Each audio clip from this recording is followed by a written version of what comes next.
Welcome along to this, the third instalment of my materials topic videos aimed at pre-university and A-level physics students around the globe. In this video we're going to take one last lingering look at force extension graphs and move on to stress and strain along with their graphs and a curious little fellow who appears at the end of these called the UTS. So, some more great physics, so let's get on with it straight away. So we have here a rather splendid force extension graph with two lines on it. Let's say that one of the lines is copper and the other one is iron. Now the thing is, I'm asking you which of those lines is which, and you might say, well, I know about copper. Copper is bendy and iron is pretty stiff, and so probably number one is going to be iron. I mean, that would be a natural assumption. You think iron is stiffer, it's harder to stretch, and of course it's got a much bigger gradient here. However, it's not that simple, because it could be that we have a very, very thin iron wire like this and a great, huge, enormous, great, thick, fat copper wire. It's going to be an awful lot harder to stretch that copper than it is to stretch that steel, because the surface area is just enormous in comparison. This means you have to be a little bit careful with these graphs, because there's a limit to what they can actually tell us. We need to find a way to get away from the dimensions causing complications if we want to compare different materials. And the way to do that is to use stress and strain, because stress and strain help us to consider what you might call the bulk properties for a particular material. And I'll say some more about that in a moment.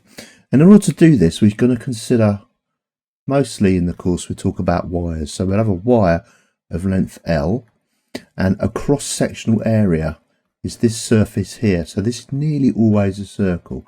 Cross-sectional area A. Don't forget, of course, that's pi r squared. More about that later. And what we're going to do is put a tensile force on it. In other words, we're going to stretch it, and the wire is going to stretch out a bit like this. It's going to become a little bit longer. So here we have an extension, which we'll call delta L. So this is a setup. We're going to put a big fat force onto this wire, we're going to stretch it, and we're going to consider its properties. So we need to make a couple of definitions now. So first of all, let's do stress. And stress is defined as being the force that's applied over the cross-sectional area. So this would be measured in newtons over meters squared. So stress is measured in newtons per meter squared. Now you remember, of course, that this is the Pascal from pressure. So it's often called the Pascal as well. So that's the stress. In the stress, we're just thinking about the force and the cross-sectional area there. Now the next thing that we need to know about is strain. And strain is defined as being the extension over the original length. Now, both of these have units of meters. And of course, that means that the meters and the meters are going to cancel out. So strain has no units. It's just a percentage or a ratio, and it tells us how much the material has grown as a percentage, and because of that, it doesn't matter about its dimensions. So what we'll do now is imagine that in the lab we have a wire and we know its length, we've measured its radius several times in different places, of course, to get a mean, and we're going to then put different forces on it, so Newton, 2 newtons, 3 newtons, and so on. In other words, we're going to aim to build up a graph of stress against strain as compared to force against extension. This graph is unsurprisingly called a stress over strain graph, and you'll notice it has a whole load of characteristics that are almost identical, or at least similar anyway, to the force extension graph. So we have the straight line region, we have the plastic region, and one or two other things that we'll talk about as we go along. So the really interesting thing about this graph, though, is if, let's just say this was copper, the wire was made of copper, it doesn't matter what sizes or dimensions this bit of copper wire has. It could be a thin bit, fat bit, long bit, short bit. It will produce the same, firstly the same shape graph, but more than that, it will have the same numbers on it. In other words, this is why stress and strain graphs are so useful.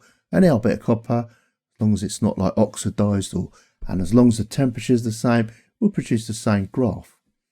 As you might expect, up till the limit of proportionality. The graph is proportional. A point E, just like before, the elastic limit. As long as we don't go beyond that, we won't get any permanent deformation. Then you'll see the curve goes around through its plastic region, and then there's this funky little point here. And this little point is known as the ultimate tensile stress.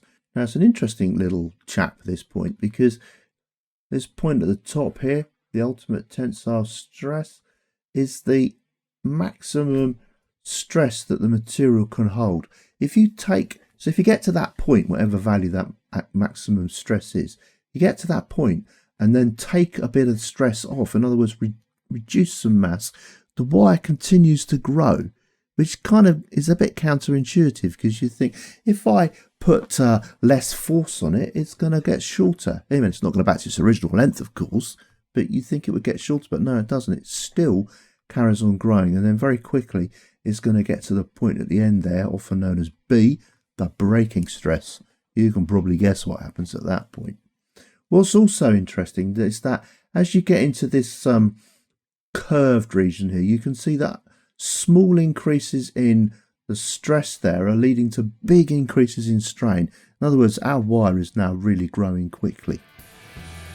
In the next video, video 4 in my series on materials for pre-university and A-level physics, we are going to look at the energy stored in a stretched material. I can hardly contain my excitement.